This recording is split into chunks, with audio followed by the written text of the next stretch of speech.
Hi guys and welcome to our channel. So, a lady asked me that since you are talking about vetting women, that's what you're talking about. So the lady asked, should women vet men? A very good question. But the answer is quite simple. And the answer is a resounding yes. Of course, women need to vet whichever man they bring into their lives. The only difference here is that vetting a man by a woman is easier than a man vetting a woman. And I'll tell you why I say so. The problem of today is a lot of women make this mistake of having children from a guy, or having children by a guy who most of them will eventually turn back and say those guys were not good enough. And when you say the guy was not good enough, what you are indirectly telling me is that you did not vet that man. So it's not really a case of the man not being good enough, but it's more of a case of you failing in your duties to vet that man properly. So like I said, women should vet men. It is imperative that women vet men. But this is something that happens every day. Most women will not even talk to a man who is not of a certain ilk or caliber. 9 times out of 10, if I was to ask any lady out there that if a guy just walks up to you looking hungry or looking funny, would you give him your ears, or would you even listen to him? Most of them, at least 95% of the women I would ask that question will say absolutely not. They will not even look at his face. That is also a vetting process, because the man walks up to you, you've scanned him physically and you've seen that this guy is not even up to standard, and you don't pay him no mind. So that is vetting in itself. And that is why I said in the beginning of the video that it is easier for women to vet men than men to vet women, because of the dynamics of how we are made and because of how we are made in general as human beings. So back to the point I was making. Women need to vet men. It's important. And part of the reason why it's very important is this. You cannot say that as a woman, you are dealing with a particular kind of guy, and then eventually when you start having something, when you get serious with that guy, you eventually say that guy is not worth it, or that guy wasn't worth anything. If we are going by that same process of vetting, that means you have failed in your vetting process. You didn't vet him to the T.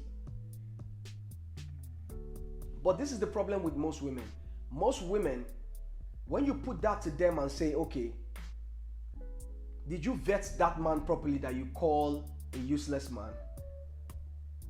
Because most of them don't want to accept that responsibility that, oh yes, it's my fault that I didn't do the needful. They tend to shy away from that. But most men would accept the responsibility. If a relationship or a situation with a man and a woman goes bad, if you ask most guys that know themselves, most of them will accept responsibility and say, oh okay, yes, I should have done this better, or maybe I shouldn't have done this, or maybe I shouldn't have even gone with her in the first place. You understand? But most women wouldn't want to do that. Most women would rather say, he's a bastard, he's a loser, thereby nullifying the fact that you were supposed to have vet this man. Because while you are putting the blame on him, 100% on him, for everything that went wrong, you are indirectly saying or taking away that power you have to vet that man. So it's a bit of a, how do I say it? It's a funny situation, because if you tell women to vet a man, there's an element of responsibility in it. You understand? And most women don't really like to take accountability for certain things. They don't like to be accountable.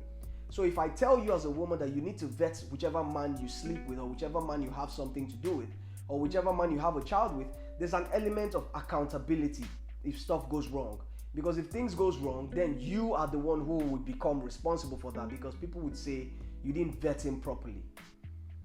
And this is what men do and what men go through. If a man is involved with a woman and it goes wrong or it goes a certain way, the man will most likely accept that responsibility because he knows that it was in his power to have vetted that woman, to have been able to analyze to see if that woman was worth it. So I guess maybe it's a double standard that kind of, it's not something you can explain easily like that. But that is just what it is. So the answer to my question is yes, women should vet men. But by women vetting men, that opens the door for accountability. Meaning, if you as a woman decide to get involved with a man, be it sexually or whatever, and it goes wrong, because you have the power to vet that man, or you have the power to vet whoever comes into your life as a woman, you have to accept responsibility and accountability for the failings of that relationship.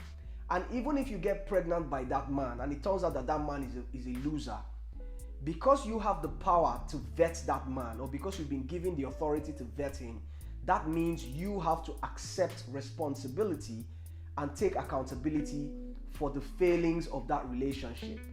That's all I'm trying to say.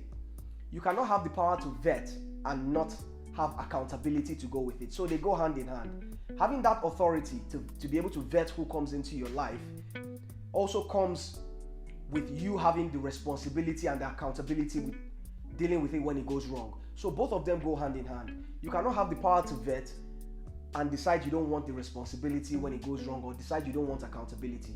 It's not possible. You need to have both. But unfortunately, most women want the power to vet and they don't want the accountability, which is why it's a bit of a difficult situation. But like I said earlier, it is imperative that women as well vet whichever man comes into their life. Whoa.